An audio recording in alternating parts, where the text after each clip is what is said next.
Halloween night. A small American town. 15 years ago.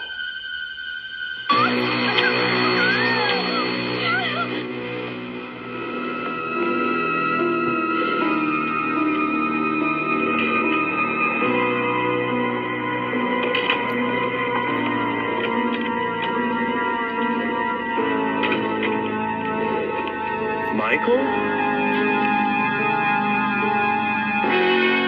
Halloween. I spent 8 years trying to reach him, and then another 7 trying to keep him locked up because I realized that what was living behind that boy's eyes was purely and simply evil.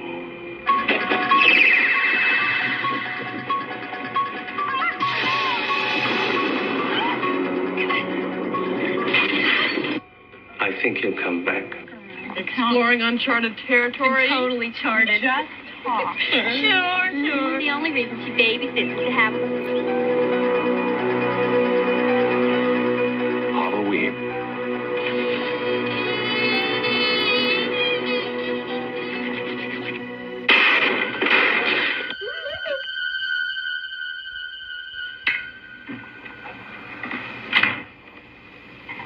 Okay, Linda. Come on out.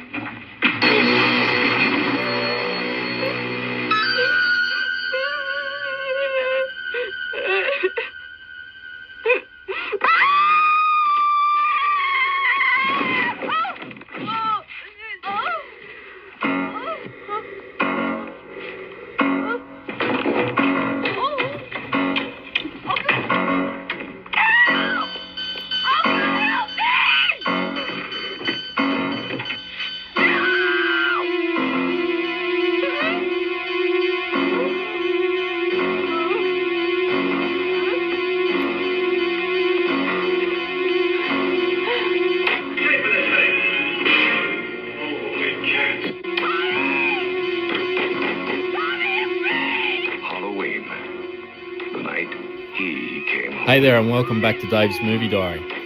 Halloween from 1978.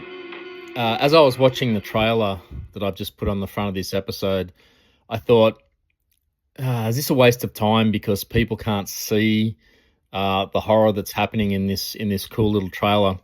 But then I thought, really, it's the sound. It's the sound that is one of the hallmarks of Halloween. John Carpenter's score that he composed himself.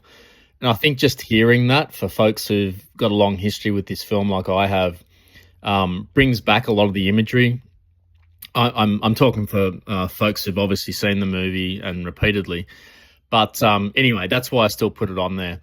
Like I said, I've seen this film a few times over the years. But the thing with this one that I really noticed this time on the rewatch is that every time I go back to it, I really find myself appreciating it more and more, because I think when I was younger, and I would have seen this the first time in the around the mid to late 80s, probably that 86, 87 time period, I think I always underrated it a bit because it didn't have the gore or the extreme violence or, you know, the snappy lines that a lot of the, you know, Nightmare on Elm Street, those kind of films that were in the same lane as this film that they had. So it's not as memeable in today's culture. And back then, as quotable, I guess, is what you'd call it. And watching it now, I appreciate just how expertly constructed John Carpenter made this film. And you know, it is one of those rare horror films that gets better on the rewatch rather than losing its impact, because, you know, with horror films or suspense thrillers, it's impact that's generally what you're looking for. And a lot of them are one and done once you get that impact, because I think they're not made as well as films like this or The Exorcist. And I think a lot of films are just put together for those thrills.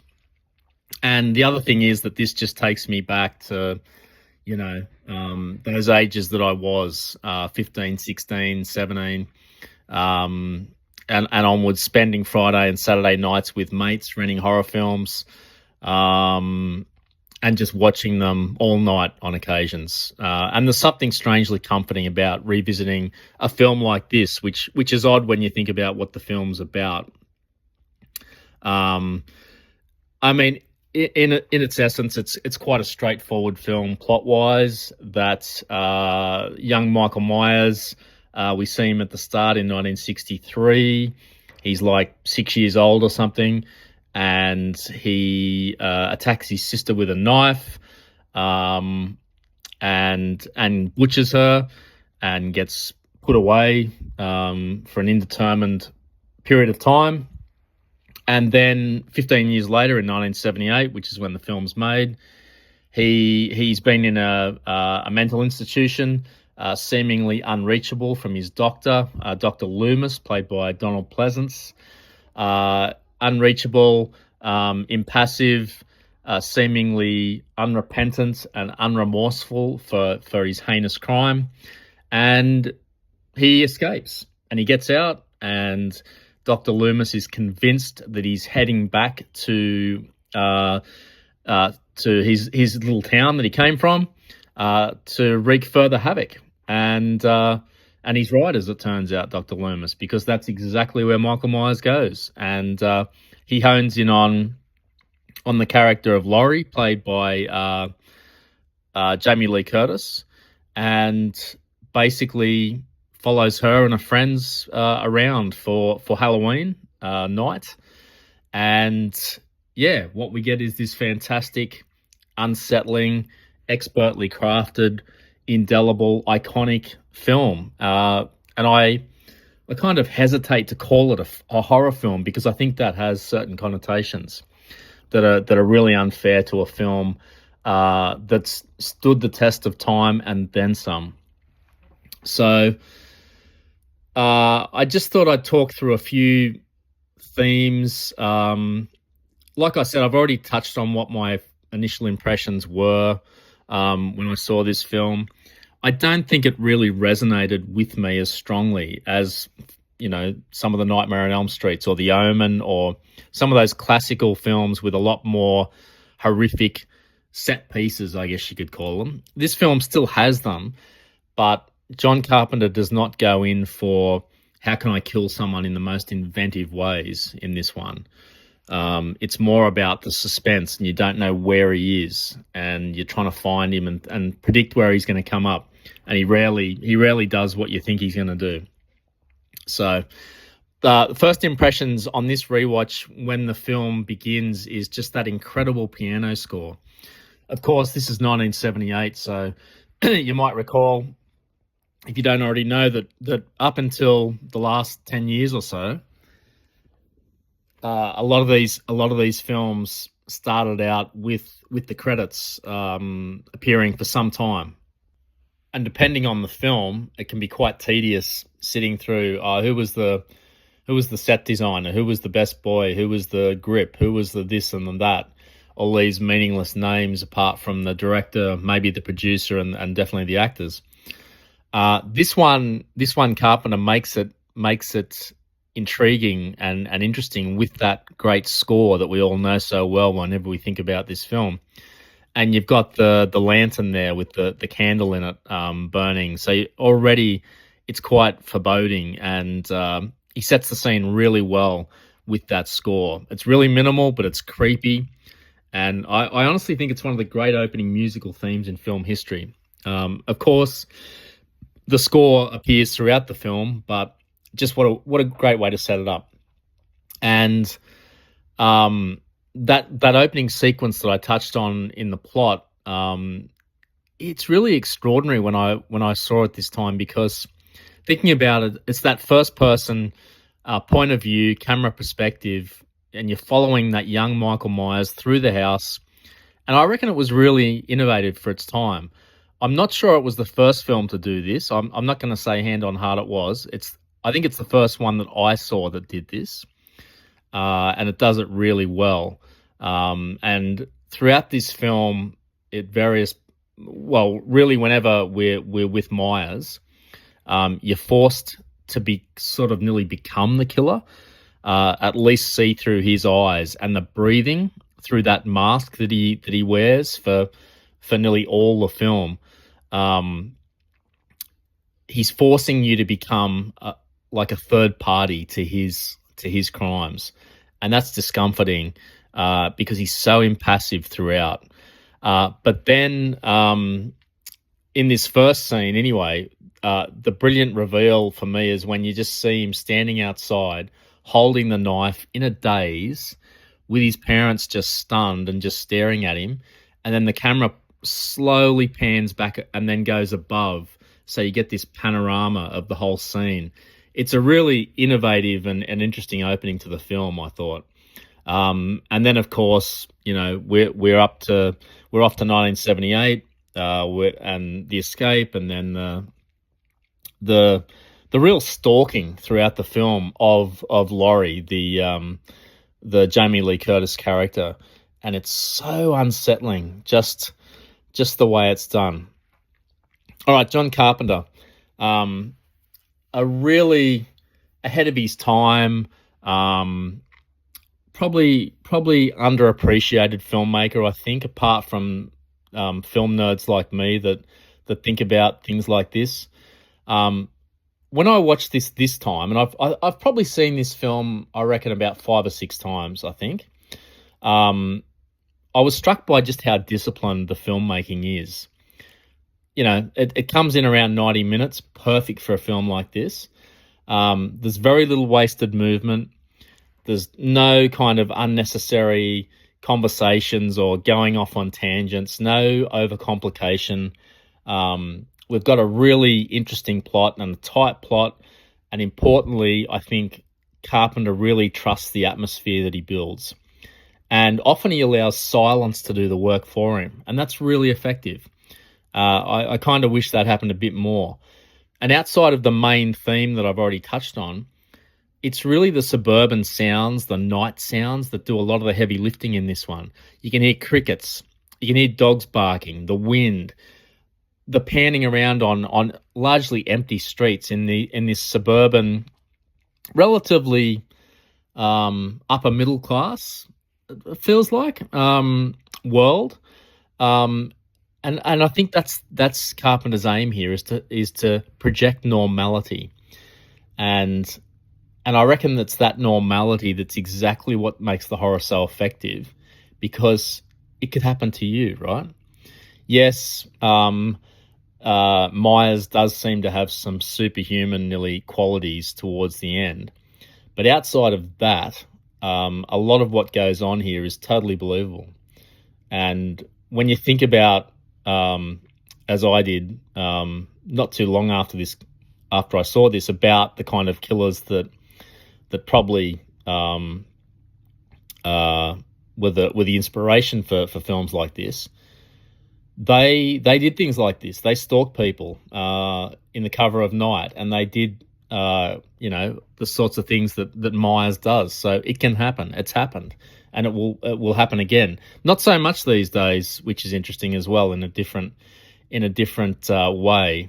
I really feel like this sort of thing does not go on as much now, and I wonder if it's maybe because people like this, the killers, have found their communities online, and they've found ways to deal with some of these issues. But anyway, I'm going off on a tangent there. Back to John Carpenter. I think from memory, this is about his third film. Following on, it follows Assault on Precinct 13, made a couple of years earlier, which is a film I've only seen once, but it was impressive. It's got a great reputation as well for also being unsettling and creating a distinct atmosphere.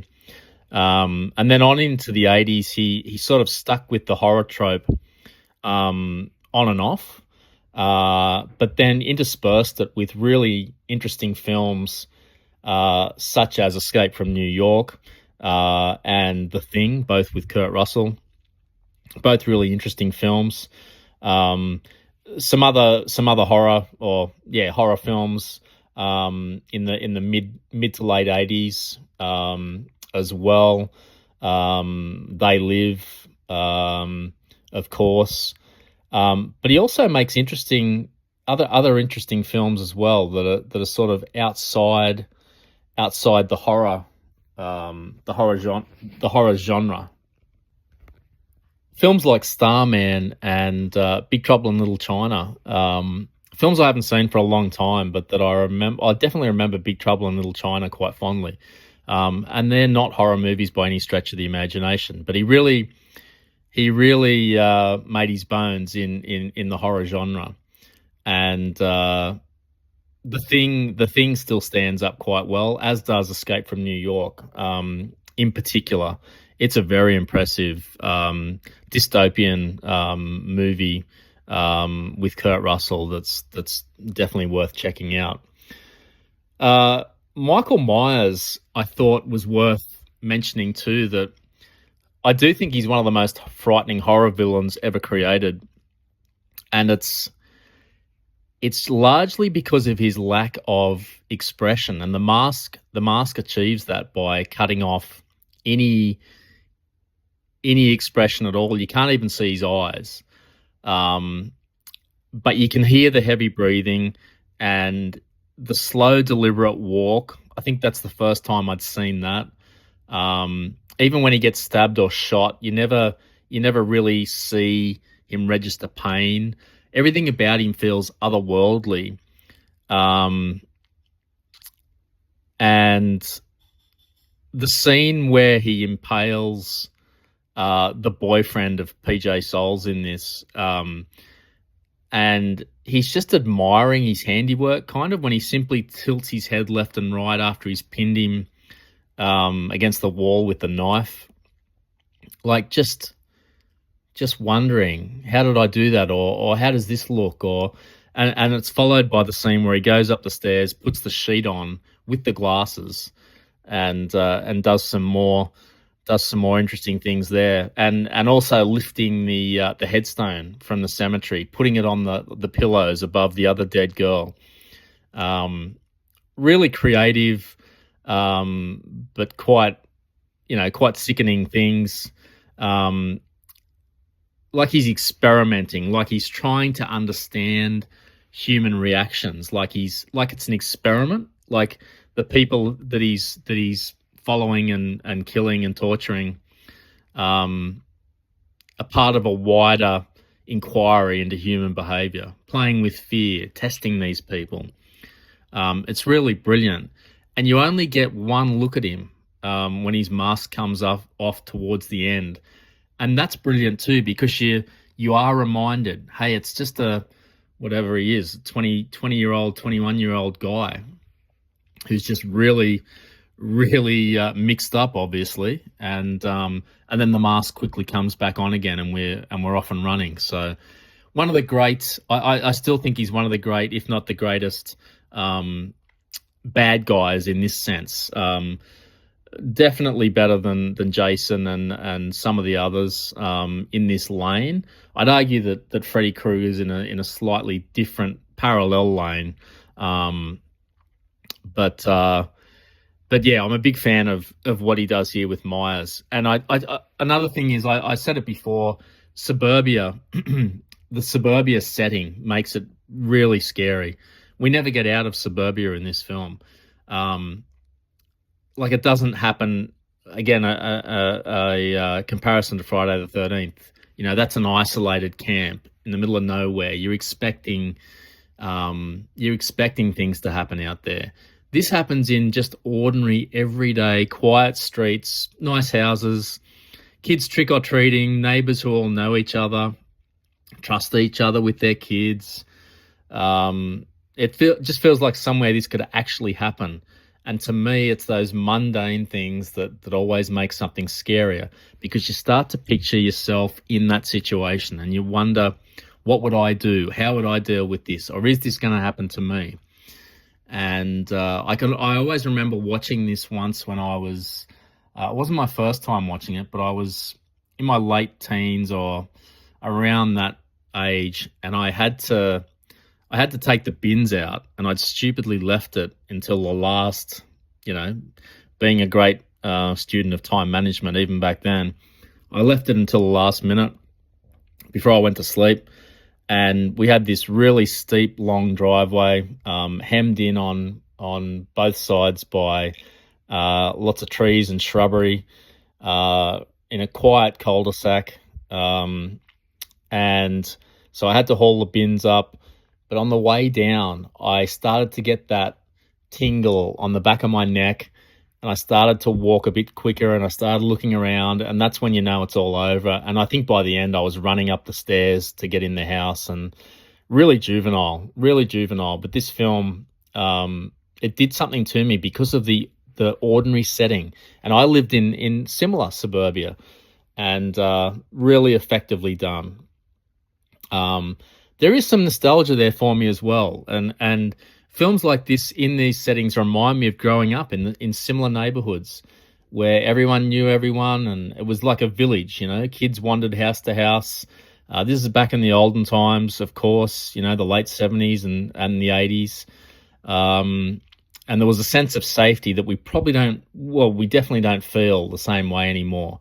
When kids were left to their own devices, because there were heaps of other kids in the same boat, and everyone knew each other pretty well to be able to trust each other. The voyeurism element is alive and well in this one. I talked about it before, but Myers is constantly watching, and even in the daylight, I found this really unnerving. Just standing impassively behind hedges and then disappearing. Watching through windows, appearing briefly in the washing lines and standing silently across the street, especially in the school, the school scene where Laurie looks across and sees him standing there beside the car, just his head on the other side of the car. And then she gets asked a question, and when she looks back, the car's gone, and so's he.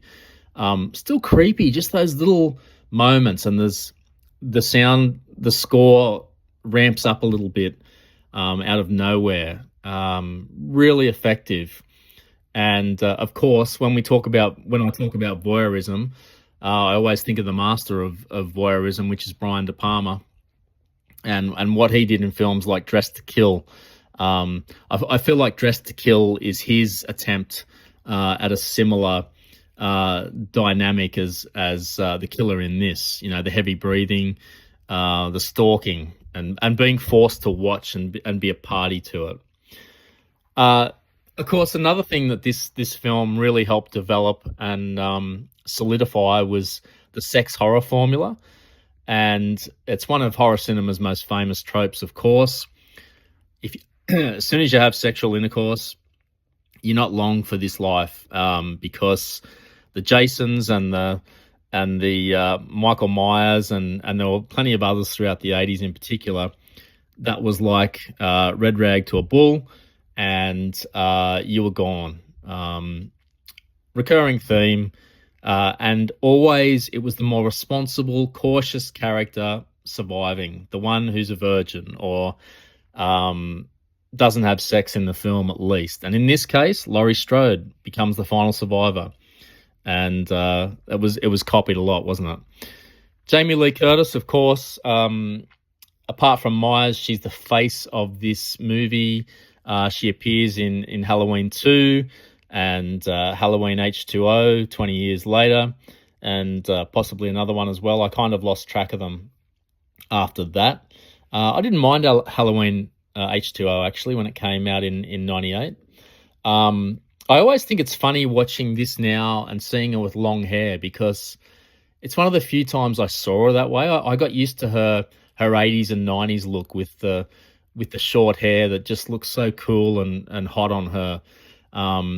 But she obviously grounds this film. She's the anchor, and it's a great performance. She becomes the scream queen for quite a few years before she kind of shakes it off in the early 80s in films like Trading Places, and she goes on to show her comic talents quite well, particularly in films like A Fish Called Wanda as well. And she's had a great career. I really like watching her, and yeah, she's fantastic in this. I will say too that I think another thing that works really well in this one is that the characters aren't making stupid decisions. The people being chased here, for the most part, they don't realize they're being chased, and they're all separate. They're all in separate houses or off on their own, so they don't have the ability to do the silly things that most characters do in these films, where they split up and they try and take on the character one by one, and they walk around in the dark, obviously making themselves a target.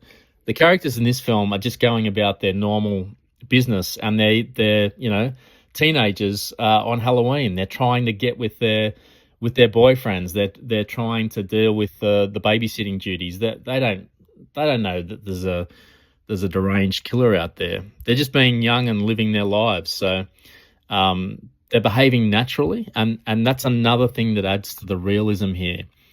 There's never a time when I'm watching this and I think, why would you do that? They don't know. They got no idea. So that's an excellent script. Something else that I thought about too was the older actor effect in horror movies around this time and into the 80s. You saw it a lot. Donald Pleasance is a great example. Reasonably well-known British actor. Seemingly taking a chance on a film like this or needing the paycheck.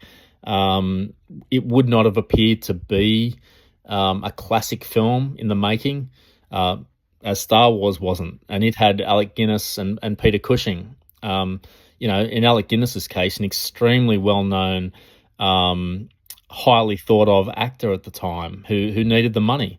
Other examples: Gregory Peck in The Omen, Rod Steiger in the first Amityville film, Richard Burton in a few there, Absolution, Equus, Christopher Lee, of course. He's slightly different because I guess him and Peter Cushing were in all those Hammer films of the late 50s, 60s, but they continued to pop up and be menacing in later years. But it really became a thing, and I think it was a win-win. I think the filmmakers understood that these veteran actors lent their films a bit of credibility and a bit of, albeit fading, star power and prestige. And the older actors, and they weren't always guys, by the way. There were some female actors that showed up in these films too, but mainly older guys.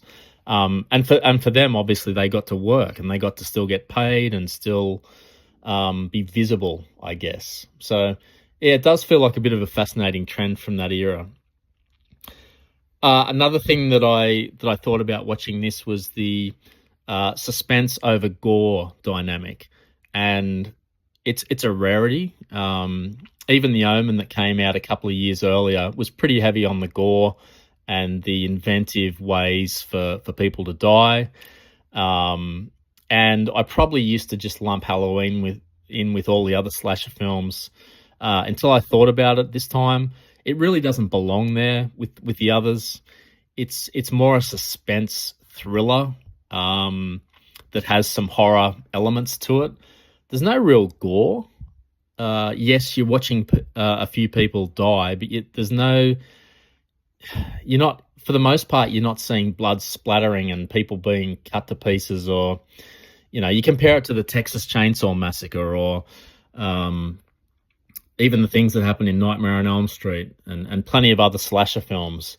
There's a lot more physical violence seen. A lot of the beauty about Halloween is still what your mind does to fill in the gaps. And it's really more about the suspense. Where is he this time? Where's Myers? You just see him at the window. The character looks around. He's gone again. Texas Chainsaw Massacre is a really good example. That's got this real cult reputation in a different way, I'll admit, but it just didn't hold up for me. There was a chilling scene towards the end when female character's getting chased by Leatherface. But that's about the only time it really gets going, suspense-wise.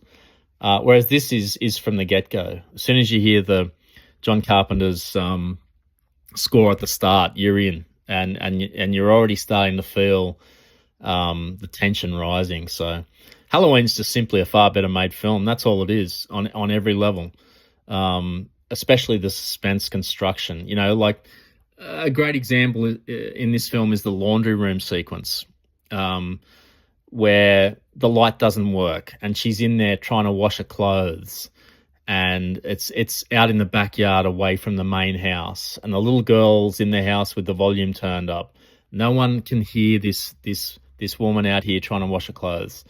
You know, the closet scene when Laurie comes into the room and sees the headstone on the bed, and then she opens the closet, the body falls out, and then another one by one. The boyfriend hanging in the doorway. Every scare in this is just perfectly timed. It's not relying on gore by any means. And so, yeah, I think I mentioned earlier too, I feel comforted. It makes me sound like a complete psycho. But I do feel comforted watching these well-made films like Halloween, because it just takes me back to a time in my life when it was just enjoyable. Friday nights, typically watching 2 or 3 of these with a mate, or, you know, vibing and just having fun, staying up all night. A lot of nostalgia there, just for that time of life, I guess, when everything's new and vital. And I always say it, and I've said it before on other pods, that what you're experiencing when you're 16, 17, 18, I think always stays with you. It never totally leaves you, and you have some of the most intense, well, you have the most intense experiences of your life back then. And when I watch films like this, I'm just reminded of that age. And yeah, it's a nice thought. It's another emotional layer that gets added, apart from the excellent film that this is. So just summing up, I learned a lot from this rewatch. It is different. It's set apart. It's a couple of levels higher than any of the other horror films or franchises for me. I love the ending too. Just how they think. That's another thing before I forget. I think this was the first time I saw a killer that kept on coming back, that you think he's dead and he's not. And I mean, obviously that became the expected outcome in films like this, and other films too, like The Terminator. You got used to it, but I think this is one of the earliest films I can recall where the killer seemed indestructible. And when he falls from that balcony and Laurie and Loomis look down and he's gone, and then you're thinking, oh God, where is he now? And then I love the way Carpenter ends this, where he just cuts to empty interiors of the house, and then he moves out to the street, and you've got these really quiet, dark, suburban exteriors with no music. You can't see him. You're wondering where he's gone now, and he's still out there somewhere watching, planning his next rampage. And yeah, it just works so well. The suspense and the atmosphere, the ordinariness of the surroundings. So yeah, one of the great horror films for me, and like I said, gets better every time I watch it. So fully recommend it. The great thing is I found a really good cut of this on YouTube. There are a couple of versions. I started watching one and it was a bit grainy, and then I found this one and it was much better, crystal clear, really good cut. No ads in it either, so very enjoyable experience from start to finish. All right, that's it. That's Halloween done. A favourite of mine. So glad I watched it, and hopefully this makes you want to watch it too. Thanks for listening. Catch you next time.